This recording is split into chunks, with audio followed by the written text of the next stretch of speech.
नमस्कार दोस्तों, आपके अपने YouTube channel Abhay Singh fearless world में स्वागत है। और आज हम लोग इस वीडियो में जानने वाले हैं एलिमेंट 10.3, जिसके कुछ पार्ट हम लोग पढ़ चुके थे। ये निबोस डिप्लोमा का तीसरा एलिमेंट में हम लोग पढ़ रहे हैं और इसमें बाकी कुछ हम लोग डिफिनेशन देखे थे, जिसमें कि हम लोगों ने सॉलिड के बारे में देखा था, लिक्विड। तो ये है क्या, इसमें जनरली हम लोग फ्लेमेबल एंड एक्सप्लोसिव मटेरियल के बारे में जानने वाले हैं और इसका mechanism by which they ignite, ठीक है, वो हम लोग देखने वाले हैं।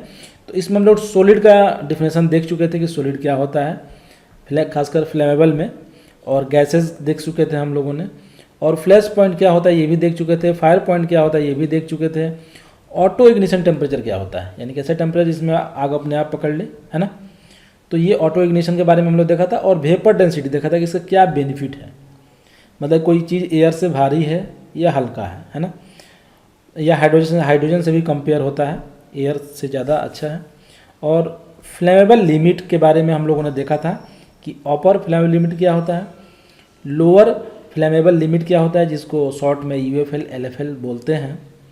और हम लोगों ने मीथेन प्रोपेन हाइड्रोजन का भी देखा था, यानी कि अगर 5% से कम रहा तब भी आग नहीं लगेगा, और 5% ज़्यादा हुआ कंसनट्रेशन तब भी आग नहीं लगेगा। और हम लोगों ने एक ये फ्लेमेबल रेंज के बारे में देखा था कि अगर मिक्सचर लीन है तब भी आग नहीं लगेगा, 2 मिक्सचर है तब भी आग नहीं लगेगा, यानी कि आग लगने के लिए एयर और फ्यूल का जो मिक्सचर है वो उस रेंज में होना है। कौन से रेंज में? तो फ्लेमेबल रेंज में, ये हमने देखा था। और अब हम लोग देखने वाले हैं वेपर क्लाउड एक्सप्लोजन। तो वेपर क्लाउड एक्सप्लोजन, वेपर मतलब किसी फ्लेमेबल का ही वेपर बनेगा, कोई मटेरियल होगा और वेपर हम किसका बनेगा, लिक्विड वेपर फॉर्म में आएगा, जैसे पेट्रोल का या और दूसरे चीज़ों का। तो वेपर बनेगा, एलपीजी का वेपर बन सकता है। क्लाउड है ना, क्लाउड मतलब वो एक जाके क्या हो जाएगा, एक बादल के जैसा बन जाएगा ऊपर में, और एक्सप्लोजन होगा, है ना। तो ये जो वेपर क्लाउड है, ये वेपर क्लाउड बनता कैसे है? तो मान लेते हैं कोई सिलेंडर अचानक से फट गया, हम एक एलपीजी के सिलेंडर में भरे हुए हैं एलपीजी, तो वो लिक्विड फॉर्म में रहता है, जैसे ही फटेगा क्या हो जाएगा, वो गैस फॉर्म में आ जाएगा। तो ये लीकेज होने के बाद वो गैस फॉर्म में आ जाएगा और एक वेपर बना लेगा। तो इसके चलते होता है, या आप अगर किसी कंपनी में काम कर रहे हैं और वहाँ पे ऐसे लिक्विड को हैंडल किया जा रहा है, फ्लेमेबल लिक्विड को, और जब इसमें लीकेज हो जाएगा ना, या पेट्रोलियम वगैरह के जब टैंक में लीकेज हो जाते हैं, तो वो वेपर बन के क्या होता है, वहीं पे एक क्लाउड बना लेता है, ज़्यादा ऊपर नहीं जाता है, ज़्यादा नीचे नहीं आता है, वो क्लाउड बन जाता है वहाँ पे। और क्लाउड बनने से क्या होता है कि वहाँ पे ओवर फिलिंग के चलते, ओवरफ्लो होने से भी वो लिक्विड बाहर आ जाता है। हाइड्रोकार्बन स्पिल होता है, मतलब कि स्पिल मतलब कि ज़्यादा भर दिया आप, या लीकेज के चलते हो गया, और वो इवापोरेट होता है। तो मैंने बताया था वेपर डेंसिटी के बारे में, अगर एयर से भारी होगा तो ऊपर की तरफ जाएगा, और एयर से हल्का होगा तो नीचे की तरफ जाएगा, और अगर एयर के डेंसिटी के बराबर होगा तो वहीं पे फिक्स रहेगा, है ना। तो उसके अनुसार क्लाउड ऊपर नीचे का पता चलेगा। As a result of properly control draining operation, draining operation से भी क्लाउड बनता है, और uncontrolled buildup of vapour within the vessel, within the vessel भी वेपर बन के रहता है वहाँ पे। तो ये तो कोई क्लाउड क्यों बनता है, ये हो गया। और ये जब वेपर बनता है वो एयर के साथ मिक्स हो जाता है, और एयर के साथ मिक्स होने का मतलब कि वो फ्लेमेबल रेंज में आ जाता है, और थोड़ा सा भी इग्निशन सोर्स मिला उसको तो एकदम से वहाँ पे क्या होता है, एक्सपेंशन होता है। मतलब क्या होता है, उसको एक्सप्लोजन कह सकते हैं हम लोग, और इसी को बोलते हैं हम लोग वेपर क्लाउड एक्सप्लोजन, है ना। और एक्सप्लोजन जो है, इसके चलते क्या होता है, डिटोनेशन, धमाका होता है जोर से, क्योंकि अचानक से जो है फैलता है, मतलब हवा फैलता है और आवाज़ आता है। तो अब ये जो है अनकन्फाइंड वेपर क्लाउड एक्सप्लोजन, मतलब कि मान लेते हैं कि अगर यहाँ पे क्लाउड बना है ना, ये कोई घेरा ऐसा नहीं है, ये घेरा नहीं है, मतलब ये ओपन एरिया में है, ये ओपन एरिया में है, और यहाँ पे कुछ आग लग गई तो क्या होगा, अचानक से ये चारों तरफ फैलेगा अचानक से। तो ये कन्फाइंड नहीं किया गया है, ये क्या है, अनकन्फाइंड है, बट इसका अचानक से जो एनर्जी जो रिलीज होगा, तो इसके चलते क्या होगा, इसमें भी एक्सप्लोजन होगा, एक ज़्यादा जो है आवाज़ आएगा, और आसपास के जो भी ऑब्स्टकल हो गए इसके, मतलब मान लीजिए स्ट्रक्चर है, यहाँ पे कोई घर है, ये सबको क्या करेगा, ये इसके शीशे टूट जाएंगे, खिड़कियाँ टूट जाएंगी और घर के छत भी टूट सकते हैं इसके आवाज़ से, इसका जो वेव होगा ना उसके चलते। तो ये क्या है, अनकन्फाइंड वेपर क्लाउड एक्सप्लोजन, और ये हुआ है बंसी फील्ड 2005 में ये एक्सीडेंट हुआ था इसी तरह का। टेक्सास सिटी 2005 में इस तरह का एक्सीडेंट हुआ था, और फ्लिक्स बोरो 1974 में इस तरह का। आप यूट्यूब में या गूगल सर्च मारेंगे तो आपको ये पूरी तरह से मिल जाएगा। ये आसपास के एरिया को पूरा बर्बाद कर दिया था। देख रहे हैं ना, यहाँ पे एक लीकेज हुआ और ये वेपर बना, और वेपर बनने से क्या होगा, एक्सप्लोजन हुआ और पूरा का पूरा प्लांट ही ये जल गया, है ना। और आसपास का भी एरिया ये देख रहे हैं कि पूरा का पूरा ये पूरा इसके हीट से और इसके एक्सप्लोजन से, और आसपास की जो सोसाइटी है उसमें भी ये प्रॉब्लम होता है, साथ में पोल्यूशन भी होता है। तो आइए, कोई भी चीज़ जब हम पढ़ते हैं तो कहीं ना कहीं इसका हिस्ट्री से रिलेशन होता है। उस तरह का एक्सीडेंट प्रीवियसली हो गया रहता है। तो आज हम लोग एक केस स्टडी करने वाले हैं, और ये जो केस स्टडी है ये है आपका flix bro unconfined vapour cloud explosion, ठीक है ना। तो हम लोग अनकन्फाइंड देख रहे हैं, इसके बाद कन्फाइंड देखेंगे। तो आइए देखते हैं इसके एग्जाम्पल क्या हुआ था। तो 1 जून 1974 में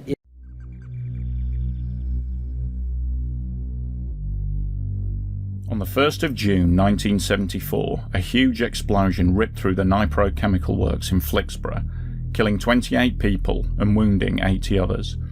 The blast was heard up to 60 kilometres away, and buildings up to 15 kilometres away were damaged. It was one of the worst industrial accidents that Britain had ever seen, and was the largest peacetime explosion in British history. The Nipro Chemical Works was situated just outside the small village of Flixborough, in a rural part of northern England. Originally begun as a Fison's chemical plant making fertiliser, it had been revamped and expanded during the 1960s. The site was vast and produced many raw chemicals to be used in factories around the UK. One of the chemicals it produced was caprolactam, which was used in the manufacture of nylon, a very popular synthetic material widely used during the 1970s. The production of caprolactam involved a process whereby a chemical called cyclohexane was oxidised by injecting compressed air. To do this, the chemicals were run through 6 linked reactors, which were kept under pressure, and it was in this part of the plant that the disaster would occur. During a routine inspection, Reactor 5 was found to be unsafe, as a large crack had appeared in the outer steel sheathing. Production was halted, and Reactor 5 was removed to undergo repairs. It was now that the fatal mistake was made. Instead of halting production and waiting for the number 5 reactor to be repaired, a decision was made to continue production. A simple bypass pipe would be fitted, linking reactors 4 and 6 together.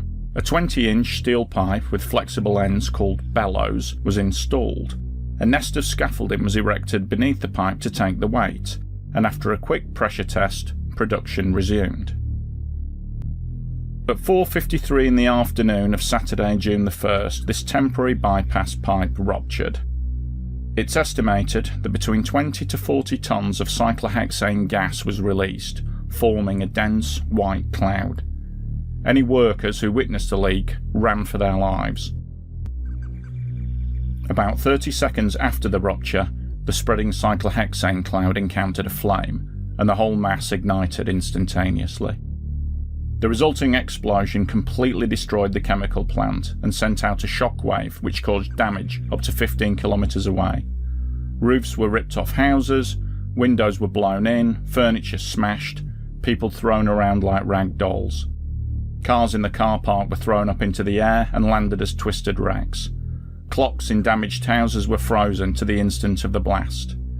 In Grimsby, a fishing town 60 kilometres away, people heard the sound of the explosion, many saying it sounded like loud thunder.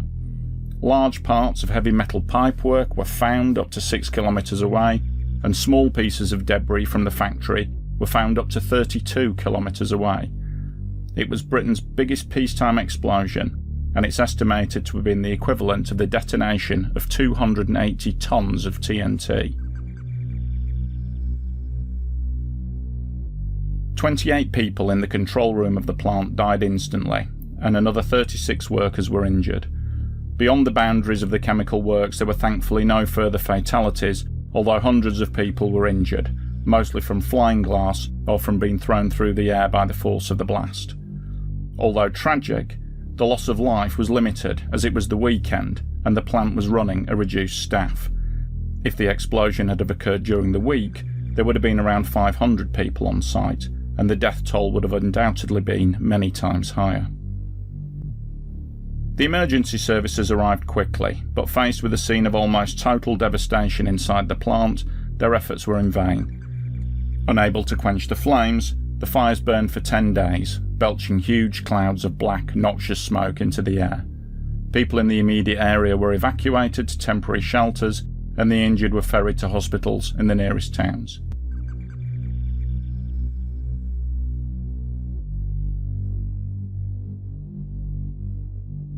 An immediate inquiry was set up, but ultimately was unable to pinpoint the actual cause of the blast. There was eyewitness testimony to the fact that the bypass pipe had failed, so how the explosion occurred was not in doubt, but no conclusion could be reached as to exactly why. The most plausible theory was that the bends within the bypass pipe caused repeated flexing under pressure, which eventually led to the rupture due to metal fatigue. However, engineers were not able to replicate this failure, so to this day, uncertainty remains. Despite opposition from members of the public who lived in the local area, the plant was subsequently rebuilt and resumed production. However, as time passed, the demand for nylon began to decline, and the plant became no longer cost-effective to operate. It closed down in 1981 and was eventually demolished. An industrial estate now occupies the land. In the gardens of the small church in Flixborough, there is a memorial plaque to those who died. It's never easy to say that there's anything lucky about a disaster like this, but there can be no doubt that had the accident occurred during the working week, the death toll would have been much, much worse. So for that, I suppose one has to be thankful in some way. On a side note, the Flixborough disaster was also the instance of one of Britain's best-known cases of premonition. The story goes like this. On the morning of the disaster, Mrs. Leslie Brennan was at home in Cleethorpes watching the television. She remembered that the movie was interrupted by a news flash announcing that an explosion had ripped through the Flixborough Nipro plant and that several people had died. She distinctly remembers the words news flash appearing on the television screen and a man's voice relaying the information. About noon, two friends paid her a visit, and she asked them if they'd heard about the accident, which of course they hadn't. When later on they were listening to the news about the explosion, the three women thought at first that the newsreaders were stating the details incorrectly, but a check of the paper the next day showed the actual time of the explosion. Whatever strange thing had happened, the three friends maintained that she told them of the accident almost 5 hours before it actually happened. Although impossible to prove, her story was widely reported at the time due to the corroboration of the two friends. Brennan herself could offer no explanation to the strange event. It seems unlikely she made it up. She just didn't seem the kind of person that was seeking attention, and to this day, the strange event remains a mystery.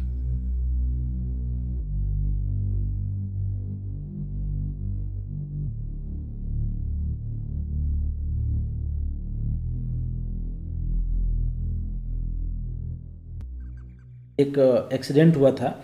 उस समय वो nylon का कपड़ा बन रहा था और nylon के कपड़े में एक गैस है जिसका नाम है आपका आप देख रहे हैं साइक्लोहेक्सेन। एक गैस है जो कि फ्लेमेबल गैस है और इसको वहाँ पे लीकेज हो जाने के चलते 28 वर्कर्स की जान चली गई वहाँ पे और 36 सफर्ड हुए इसके चलते। जबकि इसके बाद भी वहाँ पे रिपोर्ट हुए ऑफ साइट जो है 53 रिपोर्ट हुआ कि जिसके मतलब कि साइट पे नहीं जो आसपास एक्सीडेंट मतलब आसपास के लोगों को दिक्कत हुई थी। और पूरा का मेन ऑफिस ब्लॉक जो है वो पूरा ये सब जल गया था, ख़त्म हो गया था। और ये तो जितना डेटा दिया गया है और इससे ज़्यादा ही हुआ होगा। और आसपास का जो प्रॉपर्टी है वो सभी डैमेज हो गए थे, जितनी भी आसपास की प्रॉपर्टीज़ हैं। उसके बाद ये जो है आपका, इसमें जो है रिएक्टर, जानते ही हैं आप, केमिकल प्लांटों में रिएक्टर्स वगैरह होते हैं, केमिकल प्रोसेस होता है। तो उसमें रिएक्टर लगा हुआ था और रिएक्टर नंबर 5 जो है उसमें क्या था, लीकिंग था। आपको ज़्यादा जानना है तो आप YouTube पे वीडियो भी देख सकते हैं। तो वहाँ पे रिएक्टर नंबर 5 में क्या था, लीकेज था। और लीकेज होने के चलते वो क्या बना लिया, क्लाउड बना लिया। और जो कि उसको लीकेज था तो यहाँ क्या कर दिया, इसको बाईपास कर दिया गया। तो 4 और 6 को दोनों को जोड़ दिया गया था, एक उसको हटा के एक पाइप से। और उस पाइप में लीकेज हो गया, उसका प्रेशर भी सही से नहीं मॉनिटर किया गया। और इसके चलते क्या हो गया कि वो उसमें रप्चर हो गया, है ना। और जिसके चलते फायर हुआ, और फायर होने के चलते वहाँ पे escape a large quantity of cyclohexone जो है वहाँ निकला। और साइक्लोहेक्सोन क्या है, वो एक फ्लेमेबल मिक्सचर है जो कि सोर्स ऑफ इग्निशन उसको मिला कहीं से, किसी इलेक्ट्रिक से मिला होगा या मेंशन नहीं है यहाँ पे। और तुरंत जो है 1653 यानी कि आप सेम टाइम आप देख रहे हैं दिया हुआ है, एक मैसिव वेपर क्लाउड एक्सप्लोजन हुआ। मतलब कि वहाँ पे पूरी तरह वहाँ पे आग लगा और इतना ज़्यादा था वो कि पूरा का पूरा वहाँ पे numerous fire on the site हुआ और पूरा का पूरा जल गया। 18 फैटेलिटी हुई, 18 मतलब 18 फैटेलिटी हुई। कंट्रोल रूम जो पास में था वो उसके पूरे लोग जल गए, जो उसको कंप्यूटर से कंट्रोल कर रहे होंगे। और विंडो स्कैटर्ड हो गया, मतलब कि जब धमाका होता है तो क्या होता है, उसका वेव चारों तरफ जाता है, विंडो के सारे कांच वगैरह टूट जाते हैं। रूफ जो है कोलैप्स हो गया और कोई वहाँ से बच नहीं पाया, ठीक है, कंट्रोल रूम से। और 10 दिनों तक ये आग चलता रहा। तो आप देख रहे हैं कि ये वेपर जो अनकन्फाइंड वेपर क्लाउड एक्सप्लोजन है वो कितना भयानक था। एक झटके में पूरा का पूरा प्लांट तबाह हो गया। तो ये काफ़ी कैटास्ट्रॉफिक था, इसमें मल्टी फैटेलिटी हुई। और इसका टेक्निकल मेजर क्या था, मतलब किन कारणों से जो है ये एक्सीडेंट हुआ, कि कौन सा टेक्निकल कारण जो फेलियर हुआ यहाँ पे, उस चीज़ को हम लोग समझ लेते हैं तो फ्यूचर में हम लोग ये सब रिपीट ना करके, और हम लोग सेफ्टी पढ़ रहे हैं तो इसीलिए पढ़ रहे हैं ताकि हम लोग फ्यूचर में इन सब चीज़ों को सीखें और आगे में रिपीट ना हो।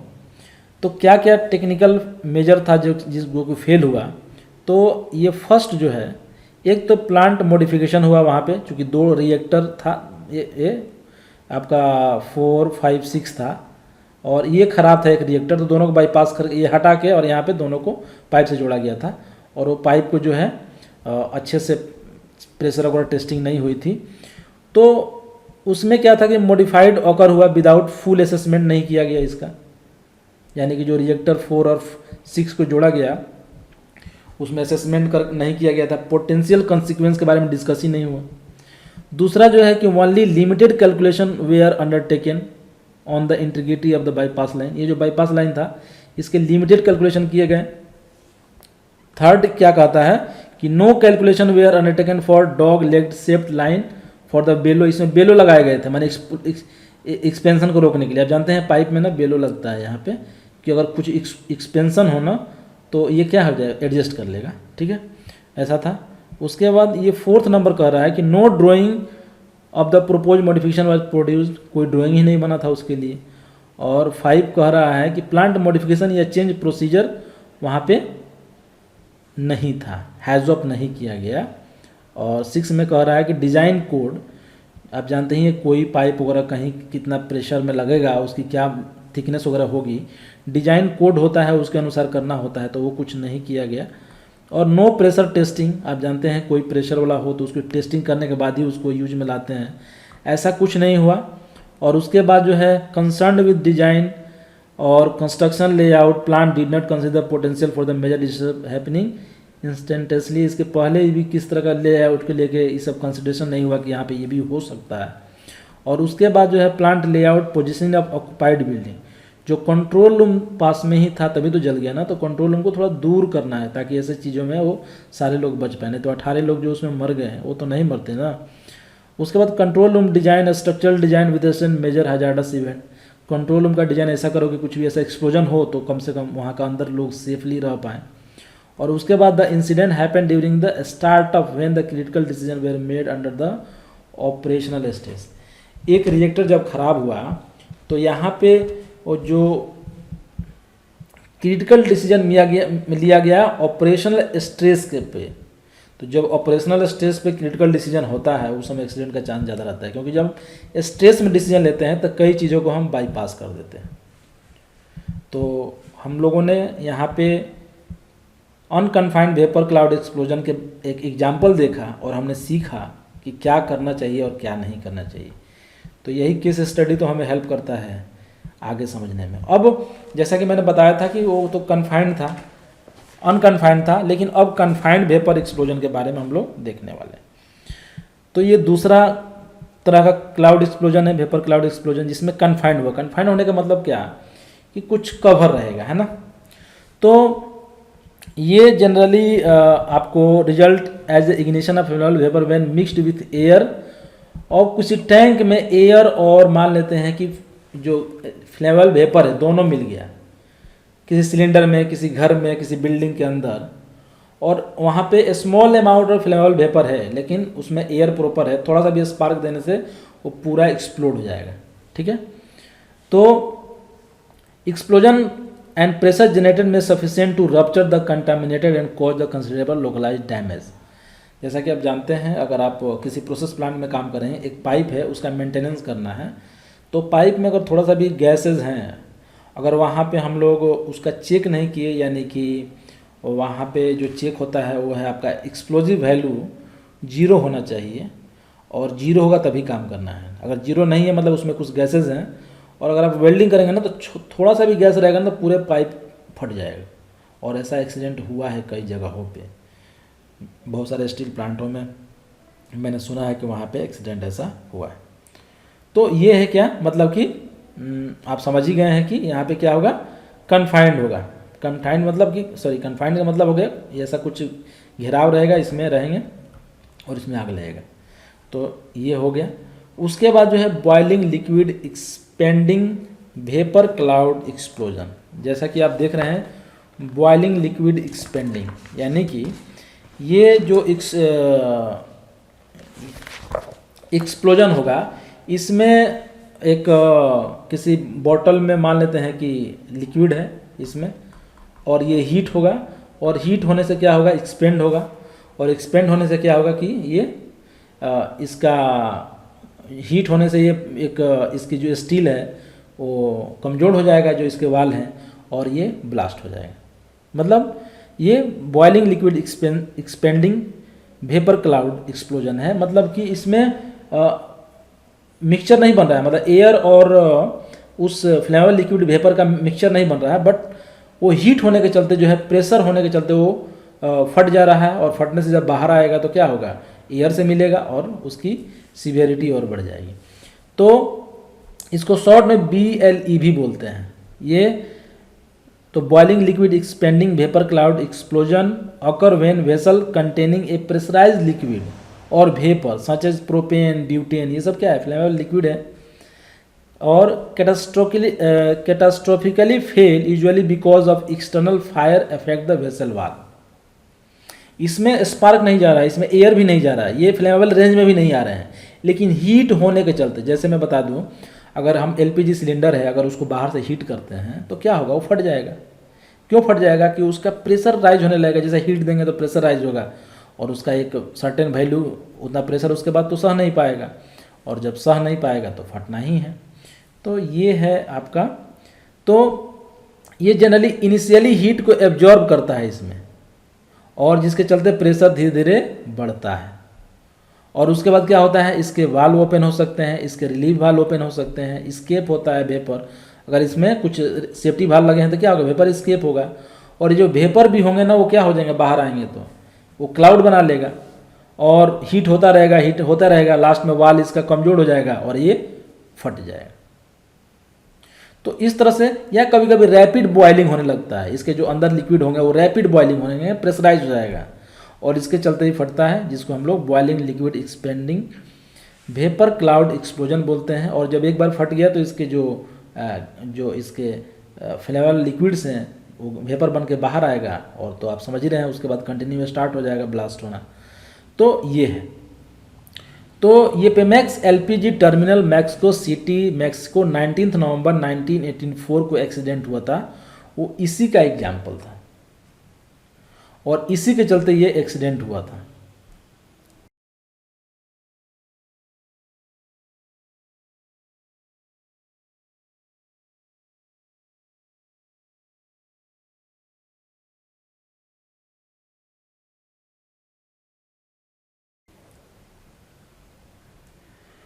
तो आइए इसको भी हम लोग एक केस स्टडी से समझते हैं कि ये एक्सीडेंट कैसे हुआ और किसके कारण हुआ।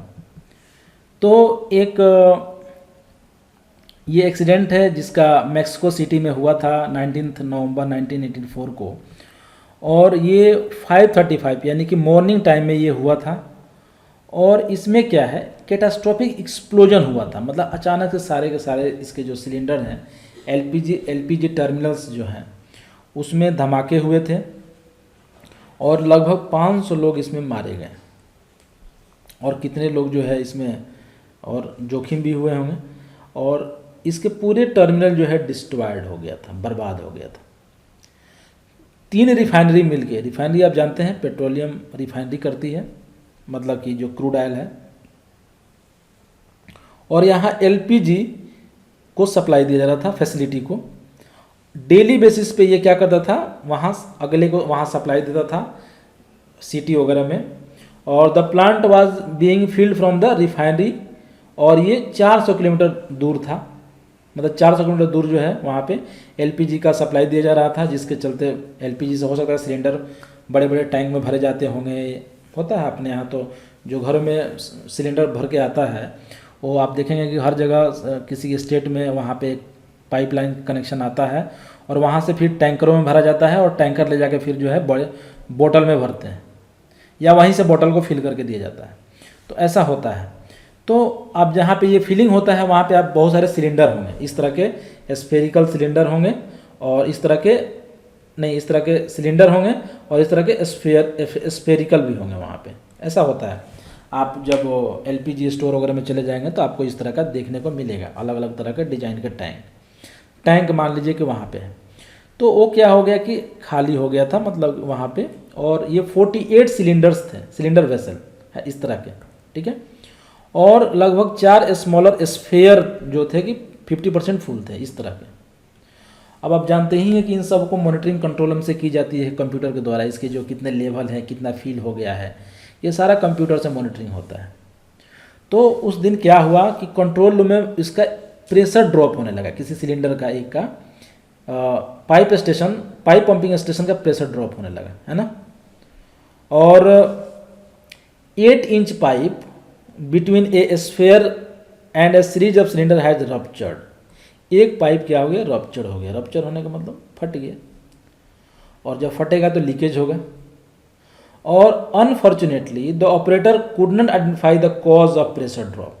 आप जानते हैं जब गैस का लीकेज होगा तो इसके प्रेशर ड्रॉप होंगे, मान लेते हैं 5 मेगा पास्कल पे इसका, अगर इसका प्रेशर है तो 4 मेगापिक्सल 3 मेगापिक्सल ऐसा प्रेशर ड्रॉप होने लगेगा, मतलब लीकेज हो रहा है इसमें। लेकिन वो ऑपरेटर जो है पहचान नहीं पाया, और इसमें 5 से 10 मिनट लेट हो गया पहचानने में। तो बहुत सारा एलपीजी तो निकल जाएगा वहाँ पे, और एलपीजी जानते हैं कि भारी होता है, हवा से वो नीचे की तरफ सेटल होगा, मतलब कि ग्राउंड लेवल पे रहेगा, और वो गैस का क्लाउड बन गया। इसीलिए मैं आपको वेपर डेंसिटी के बारे में बताया था पहले। और इस्टीमेटेड एट 200 मीटर और 150 मीटर लंबाई चौड़ाई और 2 metre high drift to flare stack. एक क्या हो गया, इतना थिक जो है क्लाउड बन गया वहाँ पे, और कहीं से ये क्या हो गया कि इग्नाइट हो गया। अब इग्नाइट होने के लिए कुछ भी हो सकता है, जैसे इलेक्ट्रिक सोर्स हो गया, या हो सकता है कोई सिगरेट पी रहा हो, या हो सकता है कि वहाँ किसी तरह का फ्रिक्शन के चलते कहीं से ले सकता है। और वहाँ पे क्या हुआ कि number of ground fire occurred, वो ग्राउंड पे फायर हुआ, अच्छा बहुत सारा फायर होने के बाद क्या हो गया कि worker on the plant now try to deal with escape, भागने का वहाँ कोशिश कर रहे थे। लेकिन अब जानते हैं एक सिलेंडर में अगर यहाँ पे आग लग गया तो बाकी सिलेंडर क्या होगा, हीट होने लगेगा, मैंने जैसा कि बताया। और हीट होने लगा तो उसमें लिक्विड फॉर्म में है, एलपीजी लिक्विड फॉर्म में है, प्रेशराइज किया गया है। अब ये क्या होगा कि ये इसके लिक्विड बॉयल होने लगेंगे और सारे टैंक जो है प्रेशर में आ जाएंगे। और प्रेशर में आने के बाद क्या होंगे, अब चूंकि बाहर से हीट भी हो रहा है तो उसका जो टैंक का जो वाल है वो भी क्या होगा, धीरे धीरे कमजोर होगा हीट होके, और कमजोर होगा या उसकी जो स्ट्रेंथ है वो धीरे धीरे डाउन होगा हीट होने के चलते। और फिर क्या हो गया, at late state somebody press the emergency shutdown button भी प्रेस किया गया। लेकिन after 15 minutes first BLEV occurred और नेक्स्ट हाफ आवर ये फॉलो होता गया और सारे टैंक जो है इसमें उड़ते चले गए, मतलब ब्लास्ट होता चला गया। और बाद में जो है इसके ऊपर पानी भी छिड़का गया। LPG was set to rain down on surface covered in the liquid were set alight, और explosion were recorded on seismograph at the university Mexico. मतलब कि ये जो एक्सप्लोजन हुआ था जिसके चलते वाइब्रेशन हुआ था उसको वहाँ पे सिस्मोग्राफ पे भी ये किया गया। तो अब जानते हैं कि आखिर ऐसा क्यों हुआ, किस फेलियर के कारण ऐसा हुआ। तो ये क्या हुआ, टोटल डिस्ट्रक्शन हो गया, पूरा टर्मिनल जो है आग लग के जल गया पूरा का पूरा। और यहाँ पे बेसिक सेफ्टी में प्रॉब्लम हुआ था, जो कि क्या था, इमरजेंसी आइसोलेशन फीचर्स उसमें नहीं था, प्लांट का लेआउट गड़बड़ था। और स्पेसिफिक इशू इंक्लूड प्लांट का लेआउट गड़बड़ था। एक टैंक में अगर लीकेज हो गया तो बाकी को आइसोलेट करना है, ऐसा कोई फैसिलिटी नहीं था। आइसोलेशन, इमरजेंसी आइसोलेशन वहाँ पे नहीं था। अगर इमरजेंसी आइसोलेशन होता तो जिसमें जहाँ पे आग लगा था उसको आइसोलेट कर देते। और terminal fire water system was disable हुआ था। वाटर फायर सिस्टम तो था लेकिन डिसेबल था, ये भी प्रॉब्लम था। वाटर स्प्रे तो हुआ लेकिन वो इनएडिक्वेट था, मतलब उससे आग बुझने लायक नहीं था। एक्टिव पैसिव फायर प्रोटेक्शन जो है वहाँ पे उतना अच्छा नहीं था, इंसुलेशन थिकनेस, वाटर डिलग। उसके बाद installation of more effective gas detection system वहाँ पे होना चाहिए, मतलब कि LPG जैसे ही लीक हुआ तो तुरंत अलार्म बजने लगे, जिससे ऑपरेटर को पता चल गया रहता, और पता चल गया रहता तो उसको समय से रेक्टिफाई किया जाता। इमरजेंसी आइसोलेशन सिस्टम जो है नहीं था, और गैस डिटेक्शन सिस्टम नहीं था, और उसके बाद जो है hindering the arrival of emergency service जो है टाइम पे नहीं आया, क्यों, ट्रैफिक के कारण। तो ये भी थोड़ा प्रॉब्लम था। इमरजेंसी रिस्पॉन्स प्लान कंट्रोल वहाँ पे नहीं था, site emergency plan, access of emergency vehicle, ये सब चीज़ों में प्रॉब्लम था। तो बाद में जब उसका एक्सीडेंट इन्वेस्टिगेशन हुआ तो पता चला कि ये प्रॉब्लम था। तो अब ये जो वेपर फेज एक्सप्लोजन जो हो रहा है इसको कैसे प्रिवेंट या मिटिगेट किया जाए, इसके बारे में हम लोग जानेंगे। तो ये जो prevention mitigation of vapour phase explosion है इसको हम लोग कैसे करें। तो सबसे पहले मैं बोलूँगा कि जब भी कोई प्लांट डिजाइन हो रहा है तो उसी समय इस सारी चीज़ों को कंसिडर करना चाहिए कि अगर आग लग जाए तो क्या करना है, कंट्रोल रूम का कहाँ रहना चाहिए, ये टैंक कहाँ रहना चाहिए, कुछ अगर लीकेज हो जाएगा तो क्या होगा। ये सारा डिज़ाइन लेवल पे ही काम होना चाहिए। और अगर डिज़ाइन लेवल पे सबसे पहले हम लोग कोशिश करेंगे एलिमिनेशन का, यानी कि जितना भी डेंजरस सब्सटेंस को हम लोग न हैंडल करके कोई सेफ़र प्रोसेस को हम लोग यूज़ करें और अल्टरनेट का कोई यूज़ करें। बट ये कभी कभी पॉसिबल नहीं होता है, लेकिन प्रोसेस तो सेफ़र कर सकते हैं। मतलब कोई प्रोसेस है जो कि ज़्यादा डेंजरस है, उसकी जगह पे हम लोग सेफ प्रोसेस का यूज़ करें, ताकि जो है इस तरह का वेपर फेज एक्सप्लोजन न हो। और उसके बाद जो है जो भी इक्विपमेंट, जो भी डिज़ाइन हो, वो प्रॉपर नेशनल और इंटरनेशनल जो स्टैंडर्ड्स हैं उनको फॉलो करे, ताकि किसी तरह का जैसे एक्सप्लोजन हो तो उसको सस्टेन कर पाए। और इस तरह से डेंजरस सब्सटेंस अगर रखेगा तो उसमें उस तरह का कोरोजन नहीं होगा, उस तरह का उसमें जो मटेरियल हैं वो कंपेटेबल होंगे, जिसके चलते वाल भी ख़राब नहीं होगा। तो ये सारे चीज़ों को मानना है। अब आइए एग्जांपल देखते हैं कि एक तो लेआउट प्लान का ठीक ठाक करना चाहिए, जिस तरह से है डिजाइन स्टेज में ही। कहीं फायर रेसिस्टेंस बैरियर देना है तो वो देना है। तो ये सब सारा चीज़ डिजाइन स्टेज में ही हमको सोचना है। 2 नंबर में है कि आपको जो लिक्विड आप वहाँ उसमें रख रहे हैं या जो जिस लिक्विड का मटेरियल्स जैसे टैंक है या पाइपलाइन है वो दोनों रिएक्ट करके ख़राब नहीं होने हैं। मतलब ऐसा जैसे कि हम लोग एसिड वगैरह रखते हैं तो उसके लिए अलग देखेंगे टैंक होगा, अगर हम लोग दूध वगैरह रखते हैं तो उसके लिए अलग टैंक होता है। मतलब कोई केमिकल रखना है जो कि लोहे के साथ वो रिएक्ट कर जाएगा तो उसके लिए अलग तरह का मेटल, मैं मेटल का नाम नहीं बता पा रहा हूँ, बट जो मटेरियल है वो दोनों मतलब कि मतलब इस तरह से ना हो कि मतलब कि उनका कुछ मतलब क्या बोलते हो केमिकल रिएक्शन हो जिसके चलते उसका वो मटेरियल ख़राब हो जाए। तो इस तरह का वहाँ पे अरेंजमेंट हो। अगर कुछ मटेरियल ख़राब भी होना हो तो प्रॉपर कोटिंग वगैरह करके रखें।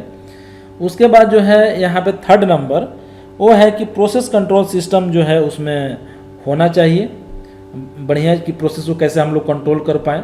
सेफ ऑपरेटिंग लिमिट वगैरह सारा अलार्म सिस्टम वगैरह पूरा उसमें हो, हाई लेवल अलार्म सिस्टम हो स्टोरेज टैंक का, ओवर प्रेशर अलार्म सिस्टम हो, रिएक्शन वेसल का जो है ओवर प्रेशर अलार्म सिस्टम हो। उसके बाद पाइपिंग और equipment inspection, prevention maintenance task ये सब टाइम से कंप्लीट हो और जिसके चलते ऐसा पहले से ही इंश्योर करना है। और एम्प्लॉय आर प्रॉपरली ट्रेंड होने चाहिए, कैसे किस चीज़ को हैंडल करना है। एक सेफ सिस्टम वर्क के बारे में उनको ट्रेनिंग होनी चाहिए, एक प्रोसीजर मालूम होना चाहिए उनको कैसे हमको हैंडल करना है। और ह्यूमन एरर रिस्क को कैसे मिनिमाइज करें, आदमी की गलती वो सब के बारे में होनी चाहिए। लोडिंग अनलोडिंग ऑपरेशन और फैसिलिटीज आर डिजाइन वेल होना चाहिए, लोकेटेड हो, operated to minimise the risk of the leak spill overfill, क्योंकि इसी से तो क्या होता है क्लाउड बनता है। और इन्वर्टली मिक्सिंग इन इनकम्पेटेबल मटेरियल, और ऐसा हो कि हम लोग 2 मटेरियल को ना मिला दें कि रिएक्शन हो जाए और वहाँ पे रिएक्शन के चलते वो हो सकता है कि रिएक्शन एक्जोथर्मिक हो तो पूरा हीट निकलेगा जिसके चलते फट जाएगा टैंक और ब्लास्ट भी हो जाएगा। तो ये कुछ चीज़ें हैं जो कि वेपर क्लाउड एक्सप्लोजन को रोकने में काफ़ी हेल्प करेगा। और तो इस तरह से हम एक चीज़ और भी कर सकते हैं कि या तो इग्निशन सोर्स को हम लोग कंट्रोल, जैसे आग लगने के चांस है तो हम लोग जितने भी वहाँ पे इक्विपमेंट लगाएं वो एक्सप्लोसिव प्रूफ हो, हम लोग वहाँ पे सिगरेट पीना मना कर दे दूर दूर तक, है ना। और कोई भी ऐसा डिवाइस ना यूज़ करे जिसमें स्पार्क आने का चांस हो। और इसके लिए हम लोग क्या करते हैं, आप जानते हैं कि हजार्डस एरिया का क्लासिफिकेशन करते हैं, जोन 0, जोन 1 और जोन 2 ऐसा करते हैं। क्यों जोनिंग करते हैं, तो कौन से जोन के लिए कौन सा इलेक्ट्रिकल इक्विपमेंट ठीक रहेगा वो चीज़ हम लोग वहाँ पे लगाते हैं, जिसके चलते वहाँ पे सोर्स ऑफ इग्निशन नहीं मिलता। अगर लीकेज हो भी गया लेकिन उसको स्पार्क नहीं मिल रहा तो आग नहीं लगेगा। तो इस तरह से क्या है हम लोग कंट्रोल कर सकते हैं। और उसके साथ में ही हम लोग उसमें स्ट्रक्चरल प्रोटेक्शन दे सकते हैं, यानी कि अगर कुछ ज़्यादा प्रेशराइज हुआ तो एक्सप्लोजन रिलीफ सिस्टम दे सकते हैं, जैसे कि blow out panel, relief valve लगा सकते हैं, ब्रस्टिंग डिस्क लगाते हैं। बहुत सारे टैंक में देखेंगे अगर ओवर प्रेशर होगा तो यहाँ पे डिस्क लगा देते हैं, ये फट जाएगा और ये टैंक फटने से बचा देगा। तो इस तरह से एक्सप्लोजन सप्रेशन सिस्टम भी हम लोग यूज कर सकते हैं। तो इस तरह से हम लोग वेपर क्लाउड एक्सप्लोजन को काफ़ी कंट्रोल हम लोग कर सकते हैं। तो आई होप मैंने बहुत ही सिंपल लैंग्वेज में वेपर क्लाउड एक्सप्लोजन के बारे में बताया आपको, और आई होप जो है आपको ये अच्छा लगा होगा। इसके बाद हम लोग देखने वाले हैं mechanism of explosion and fire spread. जो आग लगता है इसकी ये कैसे, इसके क्या मैकेनिज्म होते हैं, कैसे स्प्रेड होता है और क्या क्या कैसे कैसे होते हैं, सारे मैकेनिज्म के बारे में हम लोग देखने वाले हैं। तो आई होप आप इसको भी इंजॉय किए होंगे। तो अगर आप हमारे चैनल पे अगर फर्स्ट टाइम देख रहे हैं तो सब्सक्राइब कर लीजिए और कमेंट जरूर कर दीजिए, जिससे मालूम चलेगा कि आपको ये वीडियो कैसा लगा। तो थैंक्स फॉर वॉचिंग, मिलते हैं अगले वीडियो में, तब तक के लिए धन्यवाद।